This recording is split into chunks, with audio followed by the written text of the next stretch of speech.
ጓደኞች የደበቁትን ሚስጥር ለነገራችሁ ነው የመጣሁት። አይኑ ሪሌሽንሺፓችን ድብቅ ነበር፣ ኦፊሻል አላደረግነው።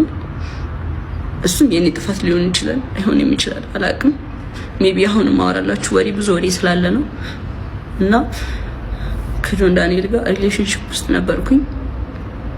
ግን ሪሌሽንሺፕ ውስጥ ሆነን ጸባችን ነበር የሚበዛው። በጣም ነበር የሚያሰቃየኝ፣ በጣም ነበር የሚመታኝ፣ በጣም ነበር የሚያስፈራራኝ። ከኔ ጋር ከተለያየሽ አጠፋሻለሁ፣ ከቲክቶክ ትጠፊያለሽ፣ ላይቭሽን አዘጋዋለሁ፣ መስራት አትችይም እያለኝ ለአመታት እያስፈራራኝ ኑረናል። እና አሁን ትናንትና ደግሞ አካውንቴን ባን አድርጎታል። ብዙ ጊዜ ስንጣላ የመታኝ አሉ ቁስሎችን ስክሪንሾት አስቀምጥላችኋለሁ እዚህ ጋር። እና አሁን የመጣሁት እንድታስጠነቅቁልኝ ነው። እኔ ምንም አልፈልግም፣ ድራማ አልፈልግም።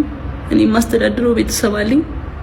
እኔን የሚጠብቁ ከኔ የሚጠብቁ ቤተሰቦች አሉኝ። ለነሱ ነው የምኖረው። እና እንዲያልፍልኝ ለእናንተ መናገር ፈልጋለሁ። እና አመሰግናለሁ። አካውንቴ ባን ሆኗል። ከዚህ በፊት ዋርኒንግም ኑሮ ታያቅም ታውቃላችሁ። አሁን ትናንትና ማታ 9 ሰዓት ላይ ነው የተዘጋው። ምንም አድርጌ አይደለም።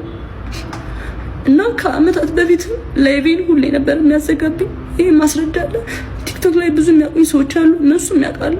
ሁሌ ላይቬን ያዘጋው ነበር። ሁሌ ነበር የምማጸነው፣ ለምንድን ነው ላይቬን የምታዘጋው እያልኩት። እና ስንጠላ በሱ ነበር የሚያስፈራራኝ።